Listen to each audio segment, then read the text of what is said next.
देखिए स्टूडेंट्स, हम जिस दुनिया में रहते हैं वो केमिकल्स से बनी हुई है। हमारी रोजी-रोटी, दवाइयाँ, कपड़े, सफाई के प्रोडक्ट्स, फ्यूल, प्लास्टिक सब कुछ केमिस्ट्री का ही जादू है। लेकिन क्योंकि केमिस्ट्री का फील्ड इतना ज़्यादा बड़ा हो चुका है, इसलिए इसे समझने के लिए साइंटिस्ट ने इनको अलग-अलग ब्रांचेज़ में डिवाइड कर दिया है, ताकि हर ब्रांच एक स्पेसिफिक एरिया को कवर करे। सबसे पहले बात करते हैं फिजिकल केमिस्ट्री की। ये वो ब्रांच है जो मैटर की फिजिकल प्रॉपर्टीज और उनके बिहेवियर को समझाती है। जैसे गैस का प्रेशर कैसे चेंज होता है, टेम्परेचर का क्या असर होता है किसी सब्सटेंस पर, या किसी एटम या मॉलिक्यूल का स्ट्रक्चर कैसा होता है। आसान लफ्जों में फिजिकल केमिस्ट्री में हम ये देखते हैं कि कोई चीज़ फिजिकली कैसे बिहेव करती है और ये बिहेवियर किस वजह से होता है। फॉर एग्जाम्पल, जब आइस हीट लेता है तो वो मिल्ट होकर पानी बनता है। ये फिजिकल चेंज है। ऐसे फिनोमेना को समझना फिजिकल केमिस्ट्री का ही काम है। अब बात करते हैं ऑर्गेनिक केमिस्ट्री की। ये केमिस्ट्री का सबसे ज़्यादा लाइफ रिलेटेड हिस्सा है, क्योंकि ये ब्रांच कंपाउंड्स का स्टडी करती है जो कार्बन और हाइड्रोजन पर मबनी होता है, जिन्हें हम हाइड्रोकार्बन्स कहते हैं। ये कंपाउंड्स नेचर में भी होते हैं, जैसे ग्लूकोज, फैट्स, प्रोटीन्स, और लैब में भी बनाए जाते हैं, जैसे प्लास्टिक्स, पेट्रोल एटसेट्रा। ये ब्रांच पेट्रोल और दवाइयाँ की इंडस्ट्री का बैकबोन है। फॉर एग्जाम्पल, जब आप पेन किलर लेते हैं या एक प्लास्टिक बोतल यूज़ करते हैं, तो उसका फॉर्मूला ऑर्गेनिक केमिस्ट्री ने ही बनाया होता है। अब हम बात करते हैं इनऑर्गेनिक केमिस्ट्री की। ये ब्रांच उन तमाम एलिमेंट्स और उनके कंपाउंड्स का स्टडी करती है जो कार्बन और हाइड्रोजन के कंपाउंड्स नहीं होते। यानी ये कार्बन और हाइड्रोजन के अलावा हर एलिमेंट और उनकी रिएक्शंस को कवर करते हैं। आपने कभी ग्लास या सेरेमिक टाइल्स देखे हैं या मेटल का एक्सट्रैक्शन सुना होगा, जैसे आयरन और से लोहा निकालना। ये सब इनऑर्गेनिक केमिस्ट्री का काम है। तो याद रखिए, जहाँ ऑर्गेनिक केमिस्ट्री हाइड्रोकार्बन्स को डील करती है, वहाँ इनऑर्गेनिक केमिस्ट्री बाकी सब कुछ संभालती है। अगली ब्रांच है बायोकेमिस्ट्री, जिसे आप कह सकते हैं लाइफ की केमिस्ट्री। इसमें हम उन केमिकल रिएक्शंस को स्टडी करते हैं जो लिविंग ऑर्गेनिजम्स के अंदर होती है, जैसे कि डाइजेशन, एनर्जी प्रोडक्शन या डीएनए का स्ट्रक्चर। सोचो, आप जब खाना खाते हैं तो बॉडी कैसे ग्लूकोज बनाती है या एनर्जी कैसे मिलती है। ये सब रिएक्शंस बायोकेमिस्ट्री का सब्जेक्ट है।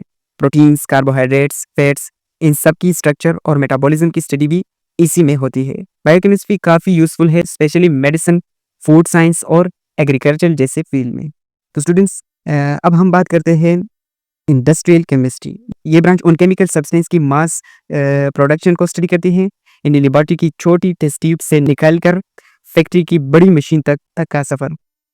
यहाँ हम सीखते हैं कि oxygen, ammonia, sulphuric acid, nitric acid जैसे बेसिक केमिकल को कमर्शियल स्केल पर कैसे बनाए जाते हैं। ये सब केमिकल्स फिर आगे काफ़ी इंडस्ट्रीज में रॉ मटेरियल्स के तौर पर यूज़ होते हैं, जैसे फर्टिलाइजर्स, पेपर, पेंट और टेक्सटाइल्स। सोचो, आप जो वॉशिंग पाउडर यूज़ करते हो या एक पेज जिसमें आप लिखते हो, इन सब के पीछे इंडस्ट्रियल केमिस्ट्री का हाथ होता है। अब बात करते हैं एक पावरफुल ब्रांच की, न्यूक्लियर केमिस्ट्री। ये उन रिएक्शंस और प्रोसेस का इल्म देती है जो एटम्स के न्यूक्लियस के अंदर होते हैं, जैसे रेडियो एक्टिविटी और न्यूक्लियर एनर्जी।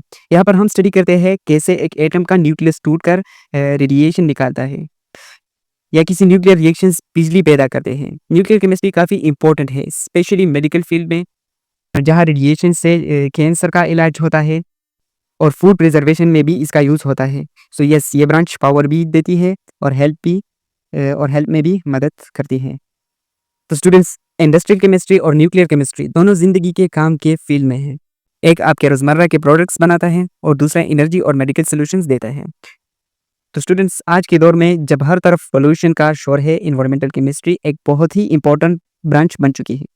इस ब्रांच में हम स्टडी करते हैं एनवायरमेंट के मुख्तलिफ कंपोनेंट्स, जैसे हवा, पानी, ज़मीन और उन पर इंसानी एक्टिविटीज़ का असर।